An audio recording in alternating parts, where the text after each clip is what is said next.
Welcome back. We're through week 4. I'm your host, Chris Billings. And today we have, once again, our fireside chat with Mr. Tony Parlay himself. And he's got some QBs that he has some analysis on from week 4.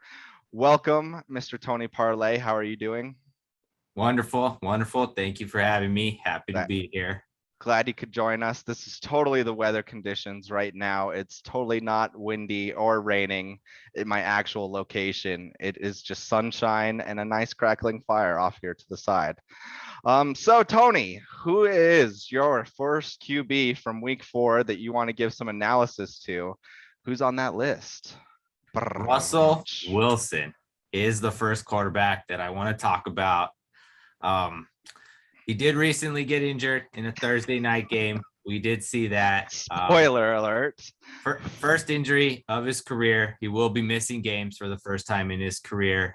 He can't really play through this injury this time. It was a little ironic that he injured his hand on Aaron Donald, very similar to how Drew Brees injured his hand against Aaron Donald. And he can't play through it. He's going to miss some games.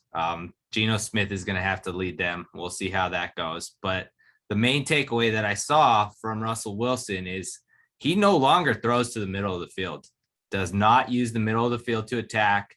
He just throws he throws one of the prettiest deep balls in the league, if not the prettiest, those moon balls that just hang up there forever.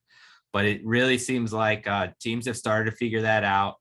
He was on a blistering MVP pace last season, probably around 3/4 of the way through the season. I think it was the Giants who figured it out, and they started dropping 2 safeties deep, and we're like, we're just not going to let you throw deep anymore. You have to dink and dunk, and he cannot dink and dunk, which is very weird. He's not good at this. Real weakness in his game. I did mention Drew Brees. This was one of Drew Brees' strong suits. He was one of the most accurate passers in the middle of the field, would definitely utilize it more than any other quarterback.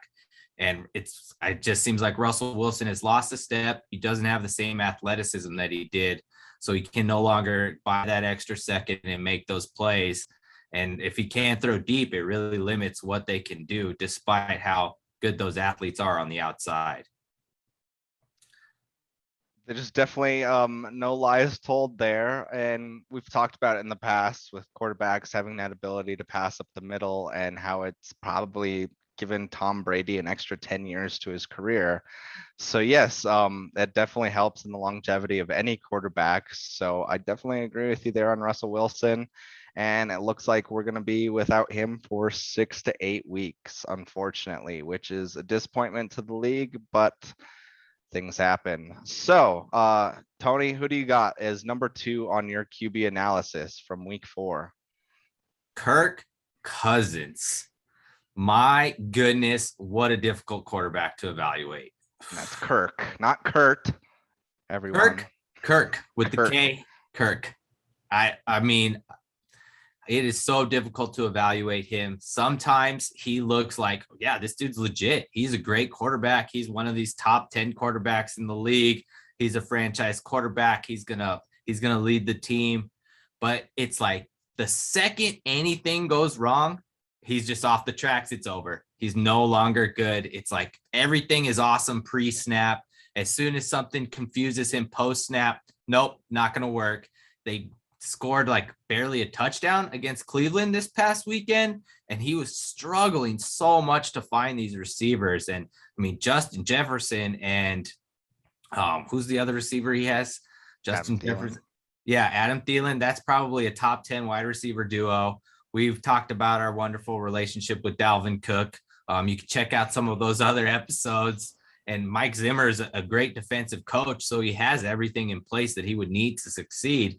But there are just so many times where I watch him and I'm like, no, this isn't going to work, and it doesn't work. And rarely are you surprised by him. I know he did have that upset overtime win in the playoffs against the Saints a couple of years ago.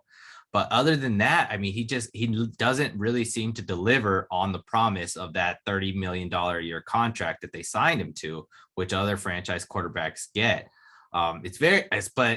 He still wins games against bad teams, and he wins games against teams that he should beat.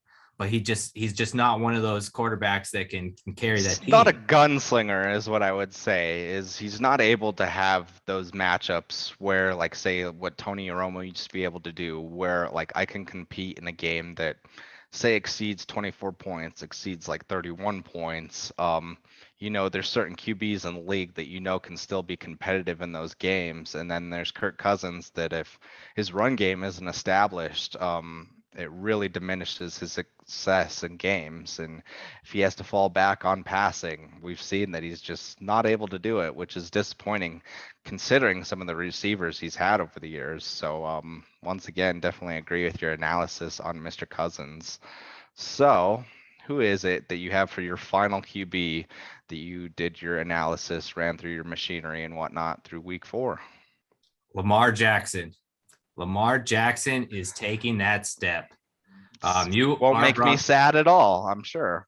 Yeah, you are a Broncos fan. I'm sure you watched this last week. The Broncos had a game plan. They were going to make Lamar Jackson beat him with his arm, and that's exactly what he did. Being a little too, modest towards the Broncos that they had a game plan, which I don't think they had. But go on, sir. He threw for his second ever 300-yard passing game. He's leading the league in yards per completion. He's on pace to throw for over 4,000 yards. And it's really just making that his ability to extend plays on the run, making him with his legs even more deadly now that he's able to actually stretch the defense and threaten the defense with his arm. The Broncos have a good defense. They have a good secondary, and they attacked it. And that's what the game plan was for the Ravens. They're just going to throw the ball deep. And I mean, that's what he did. And you've noticed it, like he's been able to do that. Maybe it's the addition of Sammy Watkins. I know they drafted Rashad Bateman. He hasn't really shown much yet, but it really seems like they're stretching the field more. They did have all their running backs get injured in the preseason, so they are having to adjust to that. But Lamar Jackson is taking that next step as a passer. It's really making him more difficult to defend, and he's definitely going to be a problem in the league. I actually have been pretty surprised by how much of a deep threat Lamar Jackson's come over the years, while still having that running threat ability. Lamar Jackson scares me, as he should scare anyone in the AFC for years to come. Well, Tony, that looks like that's it for your QB analysis for week 4. Thank you for joining us for another week here at the Fireside Chat. And everyone, we appreciate you coming to see us. If you want to find more insight from us, you can find me at Billingsgate on Twitter. And Tony, where can they find you online? I am at Tony Parlay on Twitter. You can also find some more of these wonderful thoughts and insight on my blog, tonyparlay.com. Check it out. See what I got going on there. Thank you, Tony. Thank you, everyone. And we'll see you in week 5.